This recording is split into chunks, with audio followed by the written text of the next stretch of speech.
ఒకసారి కనుక తమ్మినేని సీతారాముని మనం స్పీకర్ పద్ధతిలో జ్ఞాపకం చేసుకుంటే ఆ రోజు జరిగిన అనేక సందర్భాల్లో ఆయన ప్రవర్తించిన తీరు చూస్తూ ఉంటే చిల్లర రౌడీ, గల్లీ రౌడీ, ఇంకా చెప్పాలంటే ఆయన వేషం కూడా నేను అన్నా అనుకోకండి, ఇంతంత కళ్ళు వేసుకొని ఎర్రటి ఇవి, అందులో ఇంత పెద్ద బొట్టు, ఒక మాయల మాంత్రికుడిలాగా ఉంటూ ఆయన ప్రతిపక్షాలని బూతులు తిడుతూ ఉంటే ఈయన నవ్వేస్తూ ఉండేవాడు జగన్ కన్నా ఎక్కువ. అంతేకాకుండా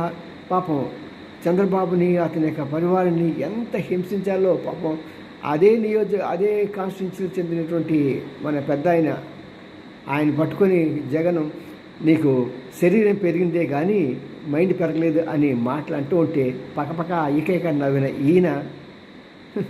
ఏ మనిషి అండి బాబు.